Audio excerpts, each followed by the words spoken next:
Ration card रे E-KYC कराइबा सरकार एक नोटिस जारी करते जे 25/9/2024 सुधा माने सेप्टेम्बर 25 तारिख भितर समस्त E-KYC कराई नेबाकू आ जार E-KYC न हेबो तांकर राशन कार्ड कटिजिब आ मागणा चाउल मिलिब नाही।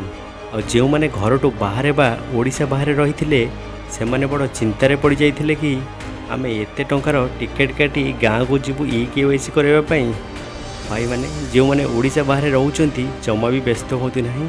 आपण मानक पई खुशी खबर आसीगला।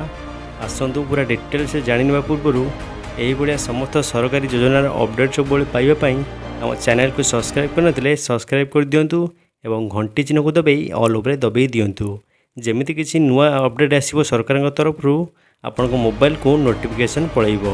समस्तंकर E-KYC कंप्लीट होला परे नुआ राशन कार्ड समस्त को प्रदान करा जिवो सरकार कहिथिले। किंतु जो माने घरू बाहर रहउचंती बा पेटपाटणा पई घरटू बहुत दूर रे ओडिशार राज्य बाहर रही काम करूछंती सुरट हेउबा हैदराबाद पुणे तमिलनाडु इत्यादि जो जगार भी रही काम करूछंती सेमाने भी आसी डीलर को पाखरे फिंगरप्रिंट न देले सेमानकर भी राशन कार्ड कटि जाई थांता। किंतु एबे तांको पई बहुत बड़ खुशी खबर आसी जाइछि जे बाहर रही काम करूछंती केवल तांको पई E-KYC प्रक्रिया को टिके कोहल करा जाई पारे।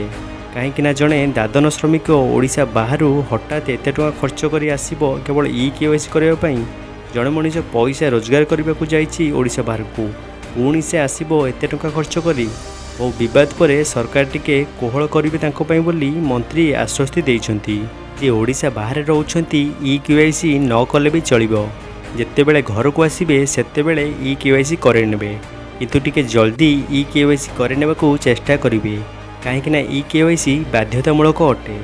आसंतु देखिबा जे ए संपर्क में मंत्री कौन कहिसंती।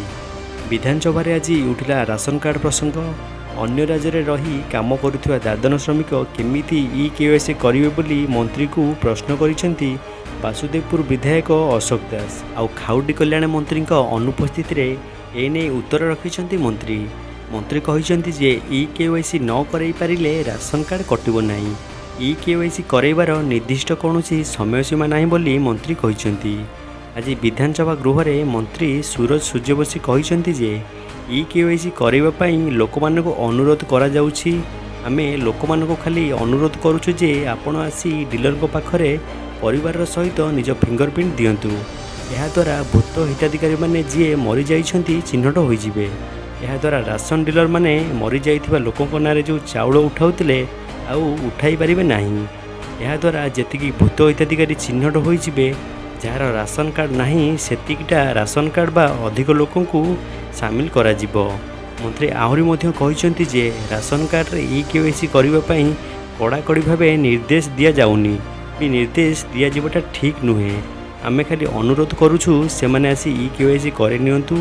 तो ए खबरटी शुणिला परे जो माने ओडिशा बाहर रहउचंती सेमानकु टिके आश्वस्ति मिलिबो काहेकि मंत्री कहिले जे E-KYC न कले राशन कार्ड कटिबो नाही। तो ये थिला किछि सरकारी अपडेट सरकार तरफ जहाँ सूचना आसीतिला आमे आपनको जणाइलु।